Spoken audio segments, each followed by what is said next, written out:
இந்த நிலையில் இந்தியாவில் 1984 ஆண்டு ஏற்பட்ட ஆட்சி மாற்றம், அதாவது பிரதமர் இந்திரா காந்தியின் படுகொலைக்கு பின்னர் அவரது மகன் ராஜீவ் காந்தி ஆட்சி பீடமேறிய கையுடன் விடுதலை புலிகளுக்கு எதிராக பிரகடனப்படுத்தப்படாத யுத்தத்தினை ஆரம்பித்திருந்தார்.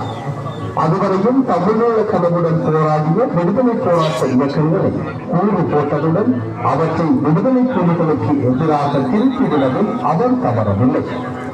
இந்த பின்னணியில் விடுதலை புலிகளுக்கு இலங்கை அரசாங்கத்திற்கு இடையில் இடம்பெற்ற ஆயுத போராட்டத்தை நிறுத்தி அமைதியை ஏற்படுத்தும் நோக்கில் பிரதமர் ராஜீவ் காந்தியினால் புதிய ஒப்பந்தம் ஒன்று தயாரிக்கப்பட்டு அதன் இலங்கை அரசாங்கத்தின் அன்றைய ஜனாதிபதி ஜே.ஆர். ஜெயவர்தன கையெழுத்திட தானும் கையெழுத்திட்டு பிரபலமாக தற்போது பேசப்படுகின்ற இலங்கை இந்திய ஒப்பந்தத்தினை உருவாக்கினார்.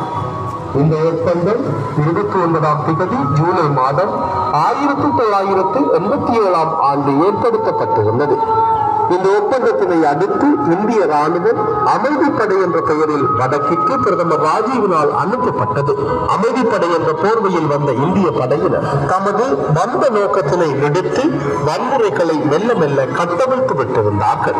இதனை அடுத்து இந்திய இலங்கை ஒப்பந்தம் விடுதலை புலிகளின் விருப்பத்திற்கு மாறாக தெளிக்கப்பட்ட ஒப்பந்தம் என ஆகஸ்ட் மாதம் 4ஆம் தேதி இடம்பெற்ற சுகுமலை பிரகடனத்தில் விடுதலை புலிகளின் தலைவர் பிரபாகரன் பொதுமக்களுக்கு ஆற்றிய உரையில் சுட்டிக்காட்டியிருந்தார். இதேவேளை ஒப்பந்தத்தின் பிரகாரம் விடுதலை புலிகள் ஆயுதங்களை இந்திய ராணுவத்திடம் ஒப்படைத்த போதிலும் ஊர்காவற்படை என்ற பெயரில் ஏனைய போராட்ட குழுக்களுக்கு இந்திய ராணுவத்தினால் ஆயுதங்கள் வழங்கி வைக்கப்பட்டதாக வரலாறு சொல்கிறது.